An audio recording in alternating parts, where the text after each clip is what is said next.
ಶ್ರೀ ಗಣಪತಿ ಶಾರದಾ ಗುರುಭ್ಯೋ ನಮಃ. ಯತ್ರ ಯೋಗೇಶ್ವರ ಕೃಷ್ಣೋ ಯತ್ರ ಪಾರ್ಥೋ ಧನುರ್ಧರಃ ತತ್ರ ಶ್ರೀ ವಿಜಯ ಭೂತಿರ್ಧ್ರುವ ನೀತಿರ್ಮತಿರ್ಮಮ. ಶ್ರೋತೃಗಳಿಗೆ ಶ್ರೀ ಅಳಸಿಂಗರಾಚಾರ್ಯ ವಿರಚಿತ ಶ್ರೀ ವ್ಯಾಸ ಮಹರ್ಷಿ ಪ್ರಣೀತ ಶ್ರೀಮನ್ ಮಹಾಭಾರತದ ಭೀಷ್ಮ ಪರ್ವದಲ್ಲಿ ಯುದ್ಧಾರಂಭವು ಎಂಬ 44ನೆಯ ಅಧ್ಯಾಯಕ್ಕೆ ಸ್ವಾಗತ. ಧೃತರಾಷ್ಟ್ರನು ಸಂಜಯನನ್ನು ಕುರಿತು, ಸಂಜಯ, ನಮ್ಮ ಮತ್ತು ಪಾಂಡವರ ಸೈನ್ಯಗಳೆರಡು ಯುದ್ಧಕ್ಕೆ ನಿಂತ ಮೇಲೆ ಮೊದಲು ಆಯುಧವನ್ನೆತ್ತಿದವರಾರು, ಕೌರವರೇ ಪಾಂಡವರೇ ಎಂದು ಕೇಳಲು ಸಂಜಯನು ಹೇಳುತ್ತಾನೆ, ಓ ರಾಜ, ಮೊದಲು ನಿನ್ನ ಪುತ್ರನಾದ ದುಶ್ಯಾಸನನು ಭೀಷ್ಮನನ್ನು ಮುಂದಿಟ್ಟುಕೊಂಡು ತನ್ನ ಸಹೋದರರನ್ನು ಜೊತೆಯಲ್ಲಿ ಕರೆದುಕೊಂಡು ಸೇನಾ ಸಮೇತನಾಗಿ ಹೊರಟನು. ಆಮೇಲೆ ಪಾಂಡವರೆಲ್ಲರೂ ಭೀಮನನ್ನು ಮುಂದಾಗಿಟ್ಟುಕೊಂಡು ಉತ್ಸಾಹದಿಂದ ಭೀಷ್ಮನೊಡನೆ ಯುದ್ಧ ಮಾಡಲು ಹೊರಟು ಬಂದರು. ಉಭಯ ಸೈನ್ಯಗಳಲ್ಲಿಯೂ ಸಿಂಹನಾದಗಳು, ಕಿಲಕಿಲ ಶಬ್ದಗಳು, ಜಯ ಜಯ ಶಬ್ದಗಳು, ಕಲಘೋಷ ಧ್ವನಿಗಳು, ಕೊಂಬು, ಕಹಳೆ, ಬೇರೆ, ಮೃದಂಗಾದಿ ವಾದ್ಯ ಘೋಷಗಳು, ಆನೆ ಕುದುರೆಗಳ ಕೂಗು ಇವು ಹೆಚ್ಚಿದವು. ಶತ್ರು ಸೈನಿಕರು ನಮ್ಮನ್ನು ಎದುರಿಸಲು ವೇಗದಿಂದ ಬಂದರು. ನಮ್ಮ ಕಡೆಯ ಸೈನಿಕರು ಗರ್ಜಿಸುತ್ತಾ ಶತ್ರು ಸೇನೆಯನ್ನೆದುರಿಸಿ ವೇಗದಿಂದ ಹೋದರು. ಆಗ ಆ ಎರಡು ಸೇನೆಗಳಿಗೂ ಕೈಕಲೆತು ದೊಡ್ಡ ಯುದ್ಧವು ಪ್ರಾರಂಭವಾಯಿತು. ಆ ಪಾಂಡವ ಕೌರವರ ಯುದ್ಧದಲ್ಲಿ ಶಂಖ ಮೃದಂಗಾದಿಗಳಿಂದ ತಲೆದೋರಿದ ಗದ್ದಲದಿಂದ ಸೈನ್ಯಗಳು ಬಿರುಗಾಳಿಯಿಂದ ಆಡಿಸಲ್ಪಟ್ಟ ಕಾಡಿನಂತೆ ನಡುಗಿದವು. ಓ ರಾಜೇಂದ್ರ, ಆನೆ ಕುದುರೆಗಳ ಮತ್ತು ರಥಗಳ ಶಬ್ದಗಳೊಡನೆ, ಅಂದರೆ ಆ ಅಮಂಗಳಕರವಾದ ಮುಹೂರ್ತದಲ್ಲಿ ಆ ಉಭಯ ಸೈನ್ಯಗಳು ಒಟ್ಟುಗೂಡಿದ ಶಬ್ದವು ಗಾಳಿಯಿಂದ ಕಲಕಲ್ಪಟ್ಟ ಸಮುದ್ರ ಘೋಷದಂತಾಯಿತು. ಅನೇಕ ಶಬ್ದಗಳು ಒಟ್ಟುಗೂಡಿದುದರಿಂದ ಉಂಟಾದ ಆ ಭಯಂಕರ ಘೋಷವು ಕೇಳಿಸಿದೊಡನೆ ಭೀಮಸೇನನು ದೊಡ್ಡ ವೃಷಭದಂತೆ ಗರ್ಜಿಸಿದನು. ಆ ಭೀಮಸೇನನ ಗರ್ಜನೆಯು ನೂರಾರು ಶಂಖ, ದುಂದುಭಿ ವಾದ್ಯಗಳ ಮತ್ತು ಆನೆ ಕುದುರೆಗಳ ಧ್ವನಿಗಳನ್ನು, ಸೈನ್ಯಗಳ ಸಿಂಹನಾದವನ್ನು ಮರೆಸುವಂತೆ ಕೇಳಿಸಿತು. ಸಿಡಿಲಿಗೆ ಸಮಾನವಾದ ಆ ಭೀಮಸೇನನ ಗರ್ಜನೆಯನ್ನು ಕೇಳಿದ ಮಾತ್ರಕ್ಕೆ ನಿಮ್ಮ ಸೈನಿಕರು ಭಯಪಟ್ಟು ನಡುಗಿದರು. ಸಿಂಹಧ್ವನಿಯನ್ನು ಕೇಳಿದ ಸಣ್ಣ ಮೃಗಗಳು ಹೇಗೋ ಹಾಗೆ ಆ ಭೀಮಸೇನನ ಗರ್ಜನೆಯನ್ನು ಕೇಳಿ ಆನೆ, ಕುದುರೆ ಮುಂತಾದವುಗಳೆಲ್ಲವೂ ಜಲ ಮಲ ವಿಸರ್ಜನೆ ಮಾಡಿದವು.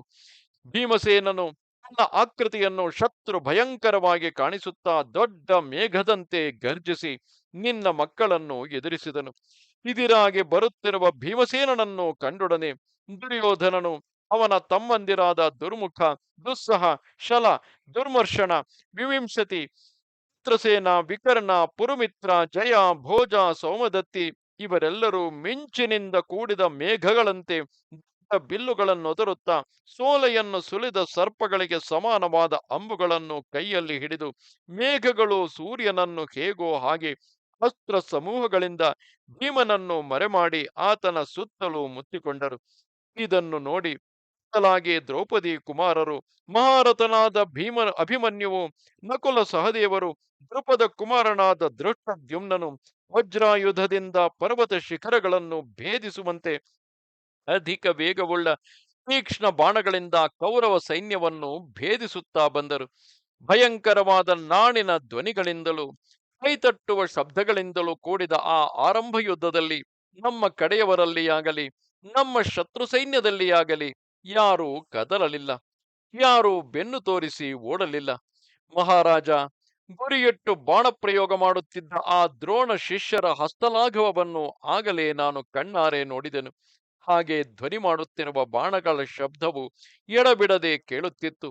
ಜ್ವಲಿಸುವ ಅಂಬುಗಳು ಆಕಾಶದಿಂದ ಬೀಳುವ ನಕ್ಷತ್ರಗಳಂತೆ ಜ್ವಲಿಸಿದವು. ಆಗ ಬೇರೆ ರಾಜರೆಲ್ಲರೂ ಪ್ರೇಕ್ಷಕರಂತಿದ್ದು ಭಯಂಕರವಾದ ಆ ದಾಯಾದಿಗಳ ಯುದ್ಧವನ್ನೇ ನೋಡುತ್ತಾ ಬೆರಗಾಗಿ ನಿಂತಿದ್ದರು. ಆ ಮಹಾರಥರು ಹಠದಿಂದಲೂ ಕೋಪದಿಂದಲೂ ಒಬ್ಬರನ್ನೊಬ್ಬರು ಮೀರಿಸುವಂತೆ ಯುದ್ಧ ಮಾಡುತ್ತಿದ್ದರು. ಚತುರಂಗ ಬಲಗಳಿಂದ ಕೂಡಿದ ಆ ಕೌರವ ಪಾಂಡವ ಸೇನೆಗಳೆರಡು ಆಗ ರಮ್ಯವಾಗಿ ಚಿತ್ರಿಸಲ್ಪಟ್ಟ ಪಟಗಳಂತೆ ಕಾಣಿಸುತ್ತಿದ್ದವು. ಆಮೇಲೆ ನಿನ್ನ ಪುತ್ರನ ಆಜ್ಞೆಯಂತೆ ಎಲ್ಲ ಅರಸರು ಕೈಯಲ್ಲಿ ಬಿಲ್ಲುಗಳನ್ನು ಹಿಡಿದು ಸೇನೆಗಳೊಡನೆ ಯುದ್ಧಕ್ಕೆ ನಿಂತರು. ಯುಧಿಷ್ಠಿರಾಜ್ಞೆಯಿಂದ ನೂರಾರು ಮಂದಿ ಅರಸರು ಸಿಂಹನಾದ ಮಾಡುತ್ತಾ ನಿನ್ನ ಮಗನ ಸೈನ್ಯವನ್ನು ಎದುರಿಸಿದರು.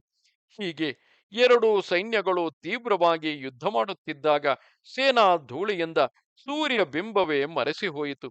ಆ ಯುದ್ಧದಲ್ಲಿ ಹೋರಾಡಿ ಸೋತು ಓಡಿಹೋಗಿ ಹಿಂತಿರುಗಿ ಬರುತ್ತಿದ್ದ ನಮ್ಮ ಕಡೆಯವರಿಗೂ ಶತ್ರು ಸೇನೆಯವರಿಗೂ ಆಗ ವ್ಯತ್ಯಾಸವೇ ತೋರಲಿಲ್ಲ. ಮಹಾ ಭಯಂಕರವಾಗಿ ಕೈಕಲೆತ ಆ ಯುದ್ಧವು ನಡೆಯುವಾಗ ನಿನ್ನ ಪಿತನಾದ ಭೀಷ್ಮನು ಎಲ್ಲರಿಗಿಂತಲೂ ತೇಜೋವಂತನಾಗಿ ಜ್ವಲಿಸುತ್ತಿದ್ದನು. ಇದು 44ನೆಯ ಅಧ್ಯಾಯವು. ನಮಸ್ತೆ ಶಾರದೆ ದೇವಿ, ಕಾಶ್ಮೀರ ಪುರವಾಸಿನಿ. ತ್ವಾಮಹಂ ಪ್ರಾರ್ಥೆಯೇ ನಿತ್ಯಂ, ವಿದ್ಯಾದಾನಂಚ ದೇಹಿಮೆ. ನಮಸ್ಕಾರ.